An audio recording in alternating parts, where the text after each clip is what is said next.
Hello दोस्तों, जय हिंद, वंदे मातरम। आप सभी का हमारे यूट्यूब चैनल दी इनलाइटमेंट एकेडमी में बहुत बहुत स्वागत है।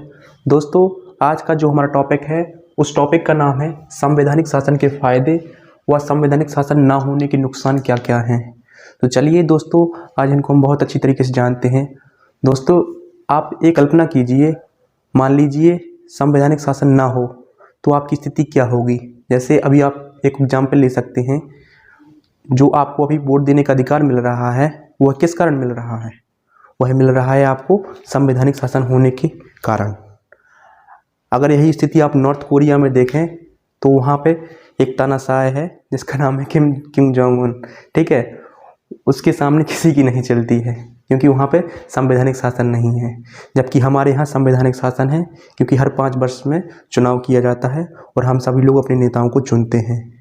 तो चलिए आज हम इस टॉपिक को बहुत अच्छी तरीके से जानते हैं कि संवैधानिक शासन के फायदे क्या हैं और संवैधानिक शासन ना होने के नुकसान क्या क्या हैं। लोगों में अक्सर वाद विवाद होता रहता है कि संवैधानिक शासन होगा तो क्या फ़ायदा है, उससे क्या नुकसान है। तो चलिए आज हम इसको बहुत अच्छी तरीके से जानते हैं। सबसे पहला फ़ायदा क्या होता है संवैधानिक शासन होने का? सर्वप्रथम फ़ायदा होता है आपका, संवैधानिक शासन होने का पहला फ़ायदा है नंबर 1, विधि का शासन। विधि का शासन, सर्वोच्चता।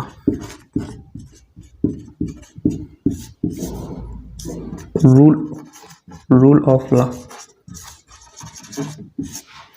विधि का शासन, सबसे पहला फायदा होता है विधि का शासन। जहां पर भी संविधान है वहां पे विधि का शासन होता है, यानी रूल ऑफ लॉ। विधि सर्वोच्च होती है। जैसे हमारे इंडिया में रूल ऑफ लॉ है, विधि का शासन है। ठीक है, विधि का शासन। दूसरा फायदा क्या होता है संवैधानिक शासन होने का फायदा? सरकार सीमित होती है। सरकार सीमित सरकार।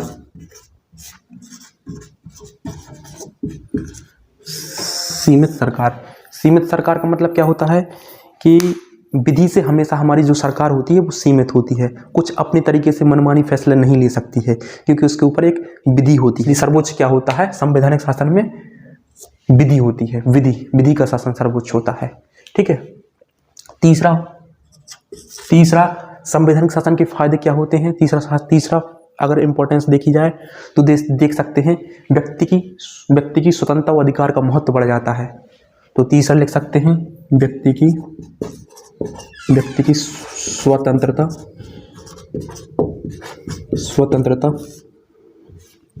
व अधिकार का महत्व।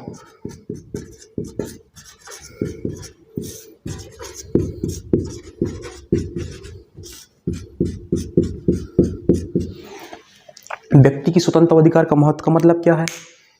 व्यक्ति की स्वतंत्रता व अधिकार का मतलब यही होता है कि क्योंकि वहां पे विधि का शासन है, विधि सर्वोच्च है, तो इसलिए सरकार सीमित है उस पर। ठीक है, तो यानी उसकी जो स्वतंत्रता होती है और जो अधिकार होता है उनके महत्व बढ़ जाते हैं जहां पर संवैधानिक शासन होता है। ठीक है, चौथा फायदा ले सकते हैं संवैधानिक शासन के। चौथा फायदा होता है संवैधानिक शासन का, कह सकते हैं डिसेंट्रलाइजेशन ऑफ पावर, यानी शक्ति का विकेंद्रीकरण। ठीक है, इसी प्रकार से हम ले सकते हैं संवैधानिक शासन न होने के नुकसान क्या क्या हैं। संवैधानिक शासन नहीं होता है तो उसमें क्या होता है? व्यक्ति का शासन होता है, किसी इंडिविजुअल पर्सन का शासन होता है। व्यक्ति का शासन जिसको कह सकते हैं तानाशाही शासन।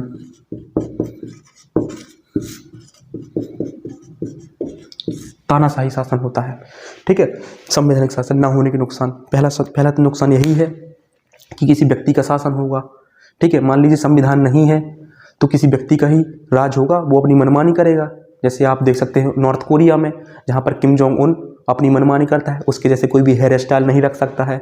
कोई हेयर स्टाइल रख लिया तो उसको मार देता है। ठीक है, उसके खिलाफ कोई भी FB पर पोस्ट नहीं कर सकता है। FB, व्हाट्सएप, इंस्टा पे किसी भी तरीके से लोग कोई पोस्ट नहीं कर सकते उसके खिलाफ, क्योंकि वहाँ पे सब प्रतिबंधित है, क्योंकि वो सर्वोपरि वही है, तानाशाह है एक प्रकार का कह सकते हैं। ठीक है, और आप देख सकते हैं कितना बड़ा डिफरेंट दोनों में। एक शासन ये है जहाँ पे संवैधानिक शासन है, हमें हर चीज़ की स्वतंत्रता है, अधिकार का, अपनी इंडिविजुअल राइट्स है हमारे पास, हम अपने राइट्स का उपयोग करते हैं। जबकि एक तरफ आप नॉर्थ कोरिया में वहाँ पर आप देखते हैं कि वहाँ लोग अपने अधिकारों का प्रयोग नहीं कर पाते हैं। आप अपने आप को सौभाग्यशाली मानिए कि आपने इंडिया में जन्म लिया है, जहाँ पर आप जहाँ पर आपको इतने सारे राइट्स हैं, सभी राइट्स प्रदान किए गए हैं, आप अपनी राइट्स का उपयोग कर रहे हैं। अगर आप एक कल्पना करके सोचिए, आप कहीं नॉर्थ कोरिया में पैदा हुए होते तो आपकी स्थिति क्या होती। आप किसी के खिलाफ कुछ लिख भी नहीं सकते थे, अपनी पोस्ट पर लिख भी नहीं सकते। ठीक है, तो देखिए संवैधानिक शासन न होने के नुकसानों में पहला नुकसान है व्यक्ति का शासन होता है, उसमें तानाशाही होती है। जब तानाशाही होगी तो क्या होगा, व्यक्ति की स्वतंत्र अधिकार का महत्व कम हो जाएगा। वहाँ पे क्या होगा, व्यक्ति की स्वतंत्रता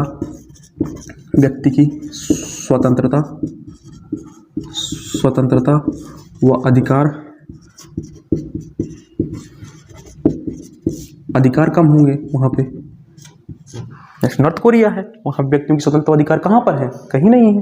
ठीक है, जब व्यक्ति की स्वतंत्रता व अधिकार नहीं होंगे तो आप कह सकते हैं वहाँ पे शक्ति का केंद्रीकरण होगा, शक्ति किसी एक व्यक्ति के पास होगी, शक्ति का केंद्रीकरण।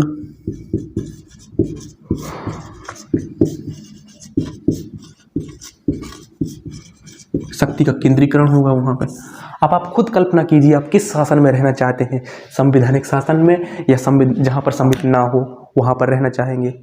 दोनों में डिफरेंस देख लीजिए। एक जगह है जहाँ पर आपको सभी जगह आने जाने हर चीज़ करने की स्वतंत्रता है, अपने अधिकार बोलने की हर चीज़ की स्वतंत्रता है, आप अपने नेता को चुन सकते हैं, हर चीज़ की स्वतंत्रता है। जबकि यहाँ पर आप देख सकते हैं कि जहाँ पे संवैधानिक शासन नहीं है वहाँ पर आप किसी को चुन नहीं सकते, किसी के खिलाफ बोल नहीं सकते हैं, कुछ भी नहीं कर सकते हैं। ठीक है, अगर आपने उसकी जैसी हेयर स्टाइल भी कर ली है किसी की अगर तब भी प्रॉब्लम होती है। तो कौन सा आपको सबसे अच्छा शासन लगता है। लोग अक्सर कहते हैं कि लोगों के मुख से अक्सर सुना जाता है कि संविधान नहीं है, संविधान नहीं होना चाहिए, संविधान को हटा देना चाहिए। अरे भाइयों, संविधान हट जाएगा तो हमारी स्थिति एक पालतू कुत्ते जैसी हो जाएगी। इस शब्द में इसलिए यूज नहीं करना चाहता था, पर यूज इसलिए कर रहा हूँ कि वास्तव में सही है, क्योंकि संविधान का बहुत बड़ा महत्व है हमारे लिए। आज जो हम बोल रहे हैं, जो चीज़ कह रहे हैं, वो हमें संविधान ही देता है, हमें इसका सम्मान करना चाहिए। एक कह सकते हैं एक डॉक्यूमेंट है एक प्रकार का, जो हमारे संविधानकर्ताओं ने हमें दिया है ताकि हम बोल सकें, सब चीज़ कर सकें। उन्होंने हर चीज़ को इसमें समावेश किया है। आप एजुकेशन ले लें, कोई भी स्वास्थ्य, कोई भी रोजगार, कोई भी चीज़ ले लें, उन्होंने सभी चीज़ को इसमें समाहित किया है। जो हमारा एक प्रकार के कह सकते हैं हम लोगों का जीवन है जिसके माध्यम से चल रहे हैं हम। ठीक है, तो हमें अपने संविधान का सम्मान करना चाहिए, क्योंकि इसी के माध्यम से हम अपने नेता को चुनते हैं, इसी के माध्यम से हम लोगों को सत्ता पर बैठाते हैं। अगर संविधान ना होता तो हम अपने नेता को चुन भी नहीं सकते। ठीक है, जो हम हर 5 साल में जो हमारे चुनाव होते हैं, हम अपने मनपसंद नेता को चुनते हैं, वो हमें अधिकार संविधान देता है, कॉन्स्टिट्यूशन देता है, कॉन्स्टिट्यूशन ऑफ इंडिया। ओके, हमारा जो हमें राइट्स देता है वो कॉन्स्टिट्यूशन ऑफ इंडिया देता है। इसको बहुत अच्छी तरीके से समझ गए होंगे कि एक तरफ संवैधानिक शासन है, एक तरफ संवैधानिक शासन नहीं है। किम जोंग उन है एक तरफ, आप कौन साइड जाना चाहेंगे, किम जोंग उन साइड या इंडिया साइड। ठीक है, धन्यवाद, आप सभी का बहुत बहुत धन्यवाद। अगर आपको इन्फॉर्मेटिव वीडियो लगी हो, बहुत बहुत धन्यवाद। कमेंट कीजिए, हमारे चैनल को लाइक कमेंट सब्सक्राइब कीजिए।